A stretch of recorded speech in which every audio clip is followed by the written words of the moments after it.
Hi, welcome to I-9 Form Compliance Training presented by Elite HR Team so that you can protect your business and run it with peace of mind knowing that you are compliant.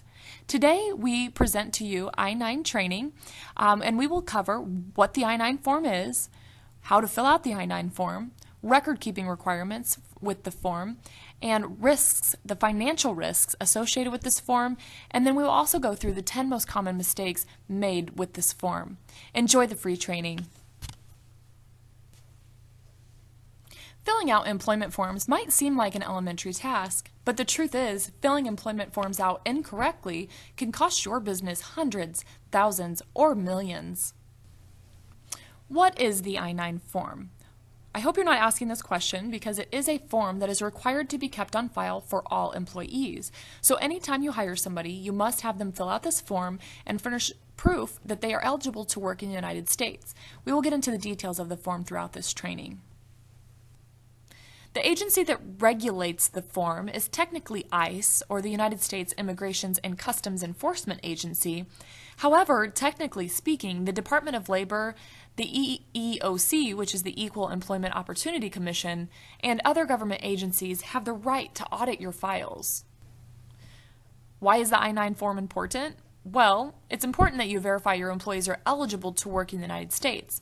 It is against the law for you to employ illegal aliens, so this is the government's way of ensuring you have done your due diligence.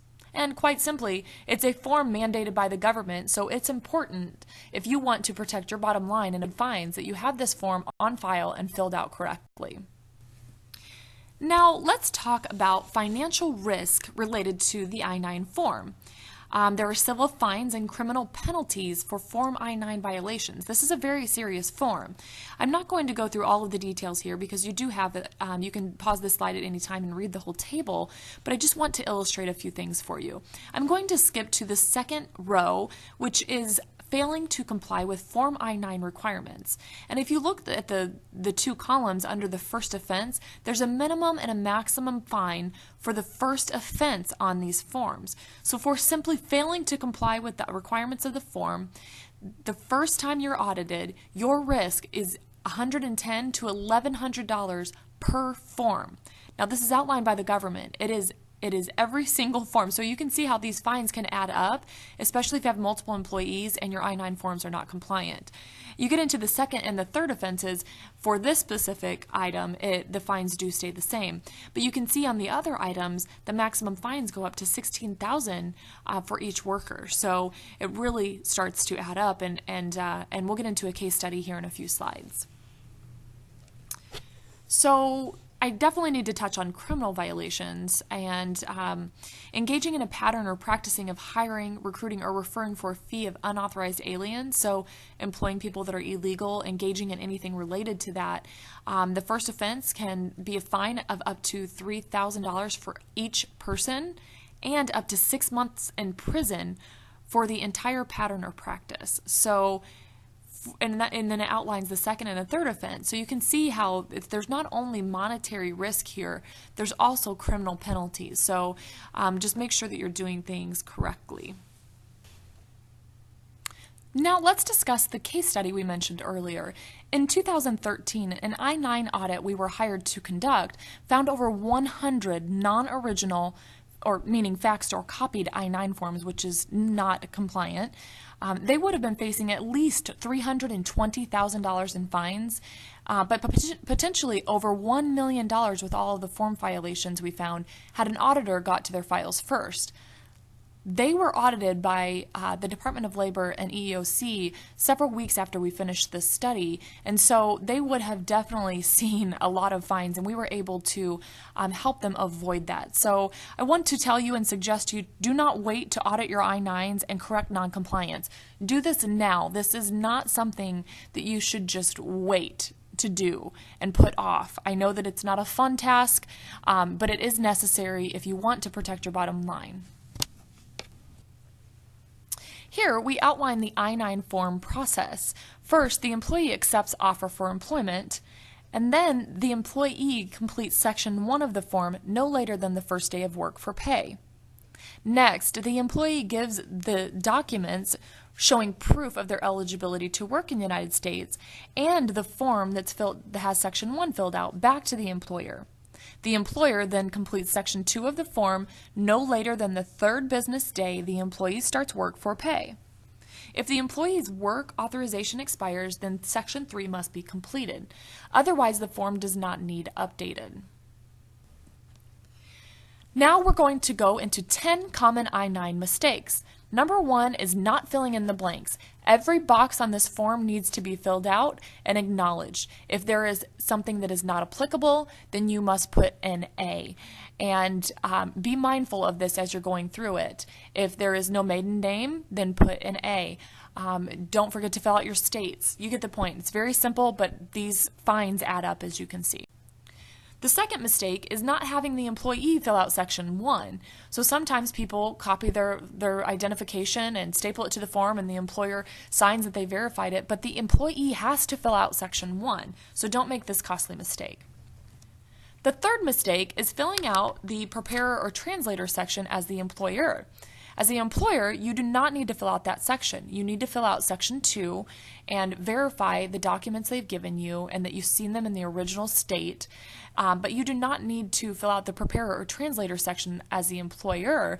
That is for if you hired somebody remotely, states thousands of miles away, and you're going to have an attorney or somebody of the like fill this form out for you and attest this for you, then they fill this out. You still fill out your section, but this is so that you can hire employees remotely, but don't fill out the preparer and translator section as the employer.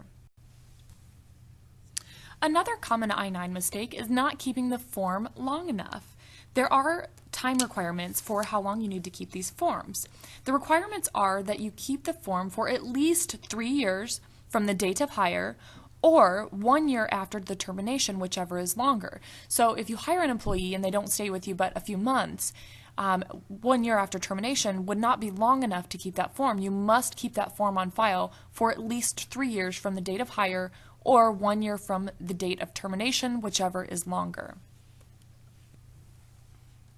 Another common mistake on the I-9 form is giving Spanish-speaking employees the Spanish form. While it might seem that that's what it should be used for, it's not. This form is only to be used in Puerto Rico. However, you can use the Spanish form for the Spanish-speaking employees to reference, but they still need to fill out the English form. I repeat, that Spanish form is only for use in Puerto Rico. When an employee shows you a work visa as eligibility to work in the United States, make sure that it's the right type of visa. You cannot accept a tourist or a tourism visa as an employment visa. They are two separate and distinct things, so make sure that you look at the documentation closely. Another very common I-9 mistake is not inspecting expiration dates. You must inspect the expiration dates of the documentation they have provided you. If they provide you with an expired driver's license, it is not an acceptable form of identification. Same with a state-issued ID or whatever the documentation is that they're providing you, you must have a current and valid form. Another common mistake on the I-9 is having employees wait to fill out their section. Do not wait to have them fill out their section and furnish their documentation. It is inevitable that employees will not be able to furnish whatever documentation you need to fill out this form. Trust me, I know, I've been there, seen it way too many times. What I like to do is hopefully fill out the form before their first day of employment, if at all possible. However, no later than their first day of employment during their orientation. Like I said, it is inevitable that they will not have whatever documentation it is, and there are strict time requirements on this form. You must have the form filled out in its entirety, completely compliant by their third day of employment. If not, do not allow them to come back to work because you will be employing them illegally. So again, within 3 days, you must have this form filled out in its entirety or you are employing this person illegally. This is very, very important. So it's not something to it's not a soft deadline to let pass. Make sure that the employees fill out their section as one of the first things that they do in their orientation. Another common mistake that we see employers make with the I-9 form is requiring certain types of documentation. You cannot mandate what forms of documentation an employee must provide. On the I-9 form, there are lists of documentation. You cannot say, bring your Social Security card and your driver's license. You cannot say that. You can say, bring documentation that verifies your eligibility to work in the United States. Pause. Do you have any questions about what that documentation might be? Most commonly, they're going to say, is it my driver's license and Social Security card? Is my passport acceptable, et cetera, et cetera. But you cannot mandate that they bring a certain type of documentation. You can also provide them with the list before their first day of work if they have any questions on what types of documentations would be acceptable. The last mistake on the I-9 form that I would like to cover is certainly one of the more common mistakes that we see employers make, and that is improperly storing I-9 documents. Most commonly, we see employers put the I-9 documents into the personnel files. This is not the right way to do this. You have to store the I-9 documents separately. So what I suggest employers, and when we audit files, we create a binder with the alphabetized tabs, and we store the I-9s alphabetically. And then behind the alphabetically filed I-9 forms, we also create a termination section by year. So as you know, we went over the time requirements for how long to keep the documents. We have all the current employees in the alphabetized section. Once they are terminated, they are pulled out and put into the terminated file. We keep 3 years of termination tabs at the back of the binder, and then in that 4th year, we go back and purge and properly get rid of the oldest year, so that we always have 3 years there, and there's always you'll always be in compliance. There might be a little bit of an excess because for some employees that are terminated, you're only required to keep their I-9 form on file for 1 year after the date of their termination, but because you may terminate some employees before they have reached 3 years, we just think it's safe to keep 3 years of terminated I-9s. It's always better safe than sorry, especially when it comes to our government. So I hope this training has helped you, and certainly if you have any questions, do not hesitate to contact us. We are here for you when you need us, and we have all the resources for small businesses to protect themselves from costly lawsuits and government fines.